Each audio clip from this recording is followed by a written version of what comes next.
Assalamualaikum Ananda. Waalaikumsalam. Baiklah Ananda semua, bagaimana kabarnya hari ini Ananda?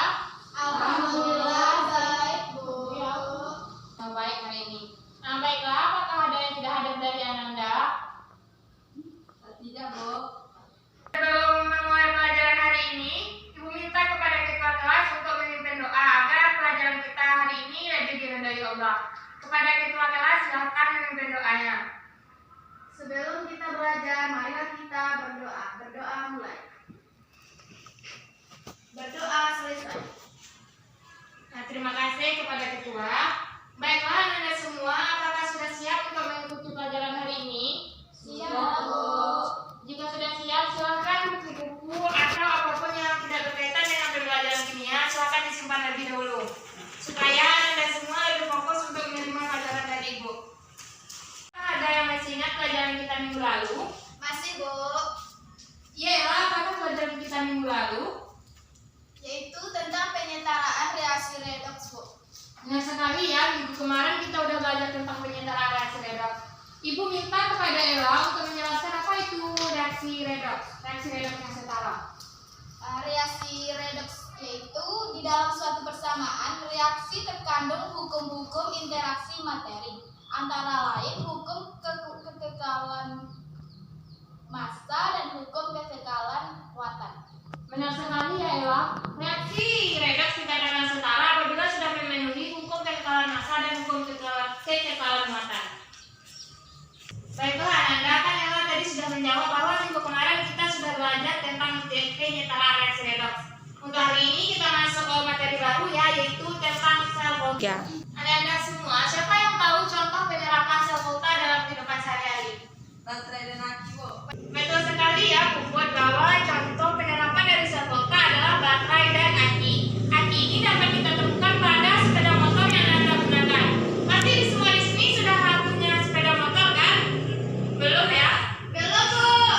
Oh, belum karena usia Anda kurang dari 17 tahun, makanya Anda belum boleh menggunakan sepeda motor. Dalam sepeda motor itu terdapat aki. Aki inilah yang nantinya akan menjalankan sepeda motor dari Anda semua. Jika aki ini tidak ada, maka motor yang Anda gunakan juga tidak akan berjalan. Contohnya satu lagi yang dikatakan Puput adalah baterai.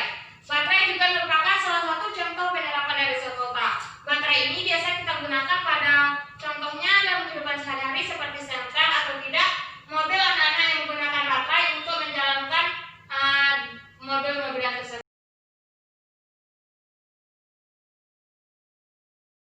Karena kita tadi sudah menjelaskan contoh dari penerapan sel volta, sekarang kita masuk ke materi yang sebenarnya, yaitu apa sih itu materi sel volta. Karena sekolah kita tidak ada infopos, jadi Ibu mengirimkan PPT di WA grup kelas ya, silakan Anda gunakan HP Anda untuk melihat PPT yang sudah Ibu bagikan. Di situ juga tertera beberapa pertanyaan dari Ibu, yaitu apa itu sel volta, bagaimana proses yang terjadi pada sel volta, dan komponen apa saja yang ada dalam sel volta. Ibu sudah mengirimkan di WA grup kalian ya, silakan dilihat PPT-nya. Ibu ingin, kan ada beberapa pertanyaan yang sudah Ibu jelaskan tadi, Ibu ingin kalian menjawabnya secara berkelompok. Ibu bagi kelompoknya menjadi 2 kelompok ya. Kelompok pertama yaitu Ella dan Puput, kelompok 2 yaitu Wanda dan Nyoza. Silakan duduk untuk setiap kelompoknya. Ibu akan membagikan LKPD ini untuk Anda jawab. Ini untuk kelompok 2 dan ini untuk kelompok 1. Di belakangnya sudah ada beberapa soal yang akan Anda jawab. Silakan diisi. Anda juga bisa menggunakan sumber dari internet ataupun buku cetak ataupun bahan ajar yang sudah Ibu bagikan.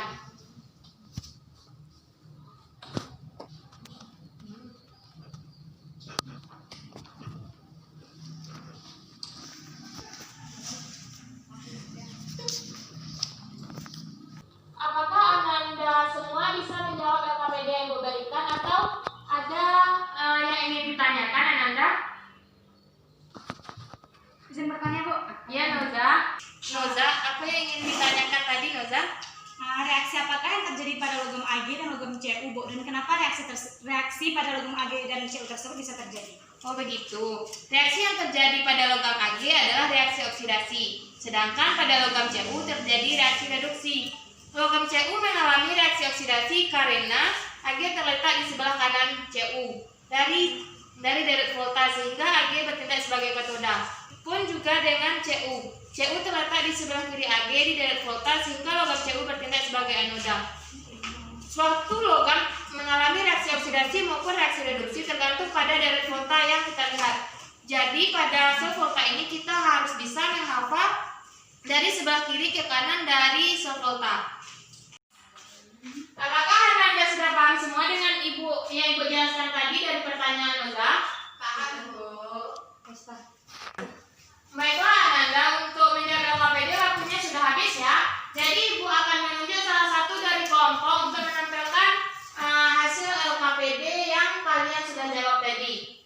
Ibu minta kepada kelompok 1 untuk menampilkan hasil diskusinya di depan kelas. Silakan kelompok 1 untuk maju di depan kelas. Silakan dari kelompok 1 untuk menampilkan hasil diskusinya.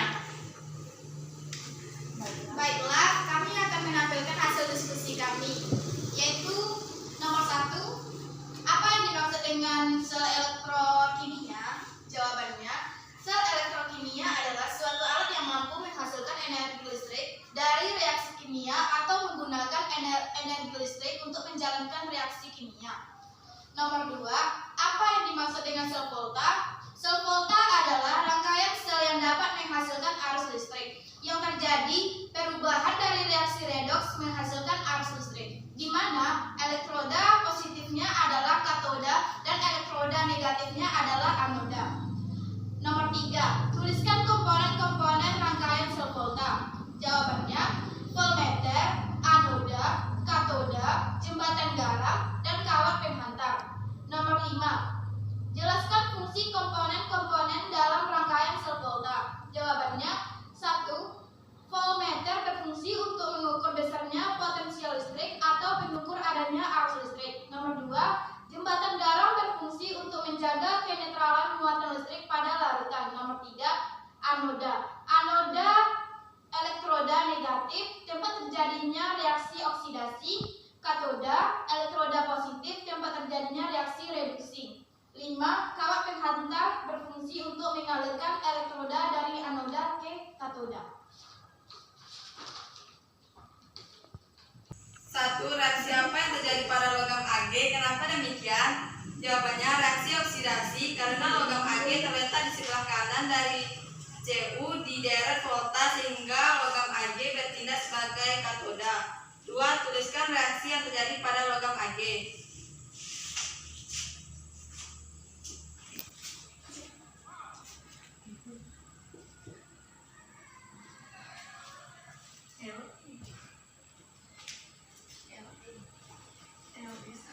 B plus tambah 1 elektron menghasilkan Ag. 3.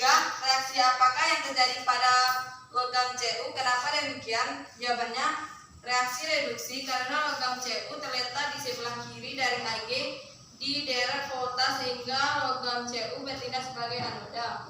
4. Tuliskan reaksi yang terjadi pada logam Cu. Cu menghasilkan Cu2 plus tambah 2 elektron. 5. Pada sel volta, elektrode yang mengalami reaksi oksidasi disebut katoda. Baiklah, sekianlah hasil diskusi kami. Jika ada kesalahan, mohon dimaafkan. Ya, terima kasih ya kelompok 1. Silakan kelompok 1 duduk kembali.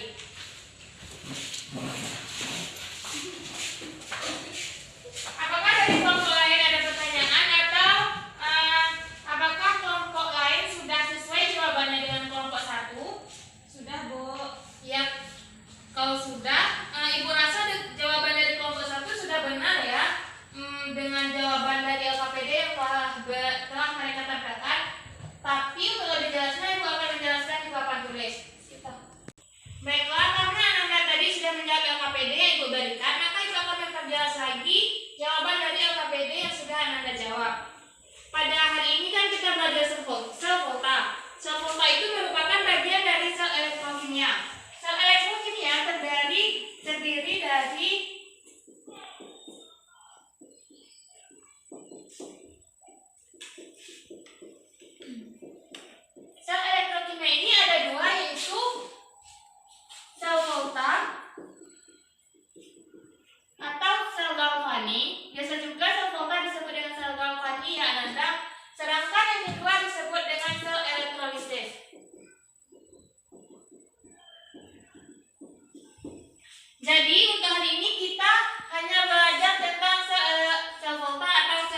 nih.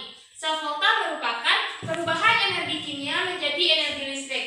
Seperti contoh yang ibu bilang tadi, contohnya seperti aki, baterai, aki timbal, dan yang lainnya yang biasa kita gunakan dalam kehidupan sehari-hari. Ustaz. 3. Baiklah Ananda, silakan Anda buka bahan ajar yang ibu berikan pada halaman 5. Di situ ada rangkaian sel volta.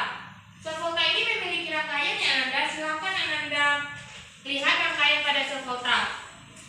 Pada yang pertama itu disebut dengan voltmeter yang berfungsi untuk mengukur besarnya potensial listrik atau mengukur adanya arus listrik. Yang kedua dinamakan dengan jembatan garam yang berfungsi untuk menjaga kenetralan muatan listrik pada larutan. Yang ketiga yaitu anoda. Anoda ini memiliki elektroda negatif, yaitu tempat terjadinya reaksi oksidasi. Yang nomor 4 itu namanya katoda atau elektroda positif, tempat terjadinya reduksi. Sedangkan yang terakhir yaitu kawat penghantar berfungsi untuk mengalirkan elektroda dari anoda dan katoda. Iya. Baiklah Ananda, itulah pelajaran kita hari ini. Ibu minta kepada Wanda untuk menyimpulkan pembelajaran kita hari ini. Kepada Wanda, silakan Ibu minta untuk menyimpulkannya. Jadi kesimpulan pelajaran kita hari ini yaitu sel volta adalah sel elektrokimia di mana energi kimia dari reaksi redoks spontan diubah menjadi energi listrik. Kumpulan sel volta yaitu contohnya Jadi kesimpulannya adalah sel volta adalah sel elektrokimia di mana energi kimia dari reaksi redoks spontan diubah menjadi energi listrik. Komponen sel volta yaitu satu elektroda yaitu anoda dan katoda. Yang kedua larutan elektrolit. Yang ketiga kabel. Yang keempat voltmeter. Yang kelima jembatan garam. Terima kasih ya kepada Wanda yang telah menyimpulkan pembelajaran kita hari ini. Karena waktu sudah hampir habis, silakan setiap